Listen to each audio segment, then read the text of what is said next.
Almost every litre of milk sold by big brands in the UK today contain approximately 350 microscopic plastic particles.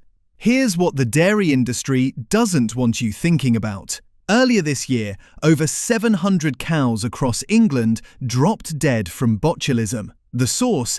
Contaminated cattle feed made from bakery waste and expired sweets. And before you ask, yes, feeding cows leftover chocolate, biscuits and confectionery is completely legal in the UK. The Food Standards Agency permits it. Farms do it routinely to cut costs. But that's still not the most disturbing part. Almost every bottle of supermarket milk you've ever bought comes from the same two companies, Arla and Müller. That's it. Two processors control the vast majority of UK liquid milk. Different labels, different prices, different marketing, same industrial pipeline. So today, we're exposing everything. The 8 milk brands you need to avoid. The brands that actually deliver what they promise, and exactly how to assess any milk to know if it's safe or not, whether you're standing in the aisle or looking in your own fridge. Let's start with the brands you must avoid. Number 1. Sainsbury's own brand milk. Sainsbury's switched their entire milk supply to Müller in February 2024. One processor now fills every bottle of Sainsbury's fresh milk sold in the UK. Why does that matter? Because in September 2024, undercover footage emerged from farms. Animals kicked and jabbed with metal tools. This wasn't some isolated incident. A previous investigation at another Müller supplier led to a criminal conviction after a worker was found guilty of striking a single cow with a spade more than 60 times. When your milk comes from a system this consolidated, individual farm accountability disappears. The milk from hundreds of operations gets pooled into tankers, mixed in processing plants, and bottled under one label. No traceability. No way for you to know which farm your milk actually came from. And here's the part that should concern you most. 85% of non-organic dairy farms in the UK use blanket antibiotic treatment. That means virtually every cow in conventional herds receives antibiotics routinely, not because they're sick, but as a preventive measure to manage the infections that intensive farming creates. The milk you buy is tested to ensure no residue exceeds safety limits. Number 2. Asda own brand milk. Asda has been exclusively supplied by Arla since 2004. 20 years, one processor. And Arla has been busy. In late 2024, Arla announced trials of Bovaer, a chemical feed additive designed to reduce methane emissions from cows. The idea was environmental. The execution was secretive. No labels on the milk, no notification to consumers, just quiet trials across supplier farms. When news broke, shoppers filmed themselves pouring Arla milk down the drain. An MP demanded an urgent government review. The backlash was so intense that major trials were halted. Now, the Food Standards Agency says Bovaer breaks down in the cow's digestive system and doesn't enter the milk. That may be true, but the point is this: the dairy industry was experimenting with your food supply and had no plans to tell you about it. That's the culture you're buying into when you choose milk from industrial processors who view transparency as optional. The same investigation that exposed Bovaer trials also revealed footage from Lowfields Farm in North Yorkshire, a 2,400 cow zero grazing operation supplying Arla. That means those cows never go outside. Ever. The footage showed animals beaten with pipes, electric goads misused on faces and necks, and severe overcrowding. 214 cows crammed into sheds designed for 125.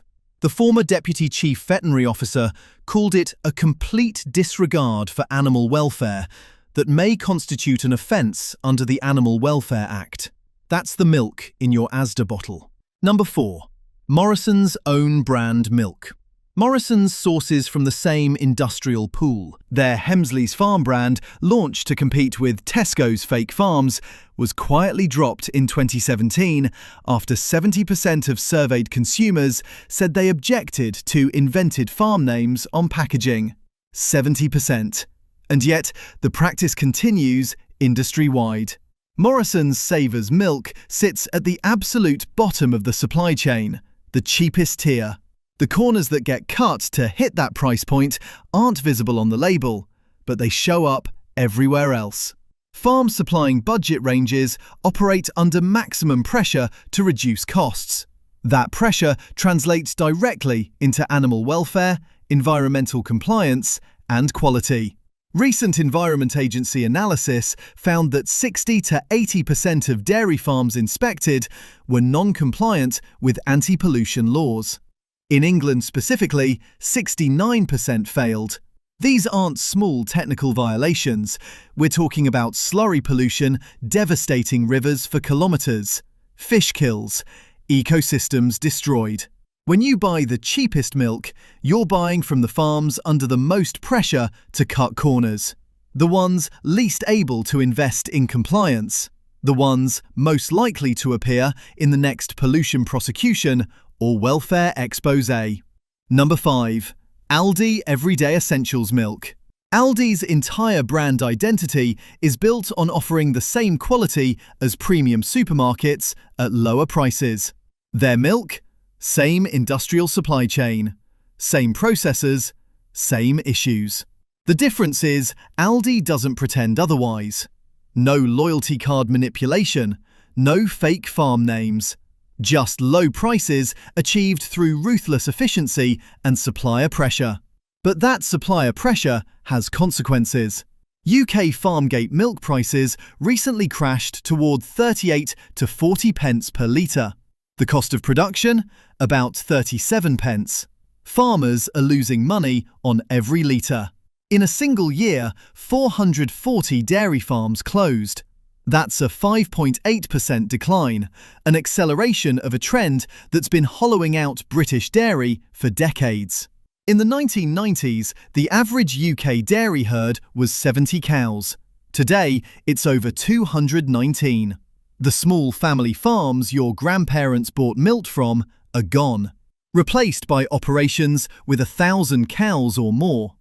At least 19 UK facilities now operate mega dairy systems with 700 plus cows.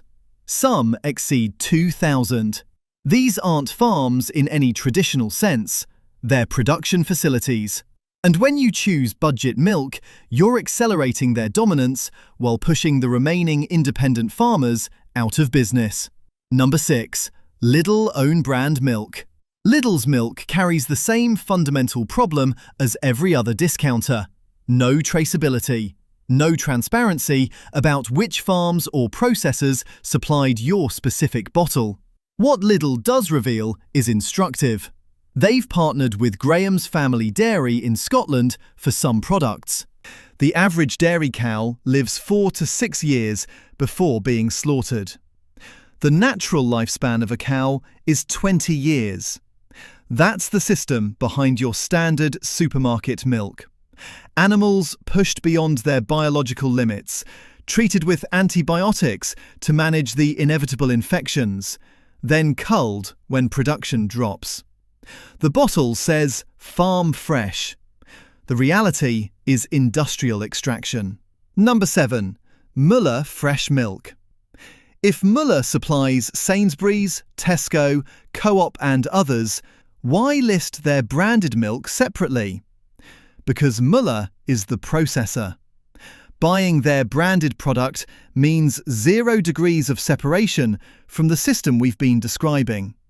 And Müller's track record speaks for itself. Multiple undercover investigations at supplier farms. Criminal convictions for animal abuse. A business model built on consolidation and cost reduction. Müller took over Dairy Crest's liquid milk business years ago. Dairy Crest itself, now owned by Canadian company Saputo, received the largest environmental fine in southwest England's history. £1.52 million for pollution offences at David's Toe Creamery. 21 charges, including releasing chemicals into the River Inny that killed thousands of fish, coating the riverbed with toxic sludge for 5 kilometres. During the prosecution, evidence emerged that an employee had placed a wastewater monitor in a bucket of clean water to hide breaches. When you buy Müller milk, you're buying from a system that has repeatedly demonstrated it will cut corners, hide violations, and prioritise profit over everything else. Number 8. Cravendale. Cravendale is marketed as premium milk. The white, opaque bottles, the longer shelf life, the higher price. It feels like a step up from standard supermarket milk. It isn't. Cravendale is made by Arla, the same Arla that supplies Asda, Aldi, and most other supermarkets. The same Arla conducting secretive feed additive trials. The same Arla whose suppliers have been exposed in welfare investigations. The only difference is processing. Cravendale uses microfiltration to remove bacteria, extending shelf life up to 3 weeks. That's genuinely useful if you don't use milk quickly. But it's not higher quality milk. It's not from better farms. It's not from cows with better lives. In fact, microfiltration removes some of the beneficial bacteria along with the harmful ones. You're paying a premium for processing, not for standards. And those club card prices we mentioned, Cravendale is one of the worst offenders. Non-members pay 30% more for the exact same product. The premium branding exists to justify a higher margin, not to deliver a better product. Now, here's where it gets uncomfortable, because 2 of the brands most people trust as ethical alternatives have quietly compromised everything that made them special. Yo Valley. The name conjures images of Somerset pastures, organic farming, family values, and for years, that's what it was. But in 2018, Yo Valley licensed their brand to Arla for milk, butter and cheese. Most Yo Valley milk on supermarket shelves now comes from Arla's supply chain, not from the Somerset family's own farms. The branding stayed the same, the reality changed completely. Rachel's Organic, Britain's first certified organic dairy, established in 1952, a genuine pioneer. Now owned by Lactalis Nestlé, a joint venture between the world's largest dairy company and one of the world's largest food conglomerates. Lactalis scored poorly on independent farm animal welfare benchmarks. The company faced criminal charges in France over contaminated baby formula. Rachel's still carries organic certification, the milk still meets organic standards, but the independent Welsh dairy that built that reputation no longer exists. You're buying from a multinational corporation wearing a heritage brand as a costume. So what can you actually trust? After examining every claim against the evidence, these options genuinely deliver higher standards. Waitrose Duchy Organic. Sourced from just 9 dedicated West Country farms with relationships spanning over a decade, the whole milk is unhomogenized, meaning minimal processing. Soil Association certified. Profits support the King Charles III Charitable Fund.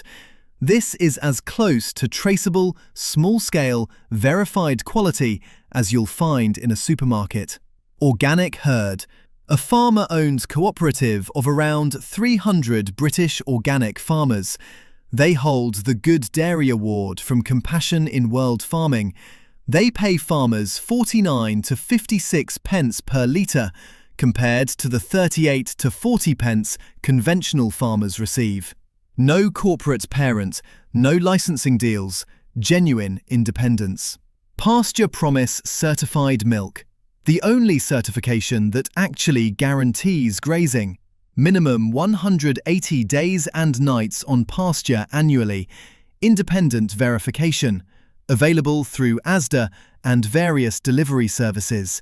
If pasture access matters to you, this is the only label that guarantees it. Raw milk and farm vending machines.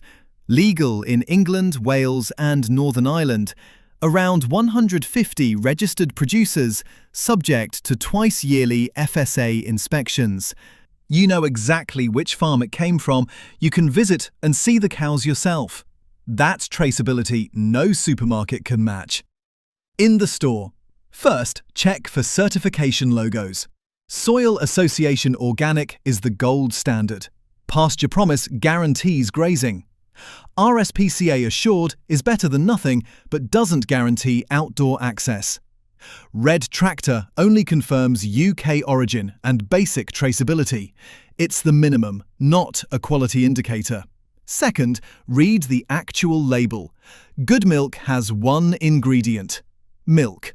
If you see a long list of anything else, question why. Third, look for unhomogenized options.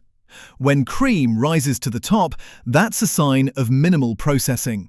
Waitrose Dutchy Whole Milk and Graham's Gold offer this. Fourth, check the dairy code. Every bottle has a code like UK followed by numbers. This identifies the processing plant. It won't tell you the farm, but consistent codes mean consistent sourcing. At home, fresh quality milk should smell clean and slightly sweet. Any sour or off notes indicate problems. In tea or coffee, quality milk blends smoothly. Budget milk often separates or creates a slightly metallic taste. That's the processing showing through. Cream rising in unhomogenized milk is a positive sign. It means the fat structure hasn't been mechanically altered. Check use-by dates against purchase dates. Shorter windows often indicate fresher processing. Ultra-long dates might mean more aggressive treatment. The bottom line. The milk industry wants you to believe all milk is essentially the same. It isn't. The cow's diet, living conditions, processing methods, and supply chain all affect what ends up in your glass. Once you know what to look for, the differences become obvious. Which one of these brands surprised you the most? Drop your experience in the comments. And if you want to watch a video like this one, click the video on the screen. Thanks for watching.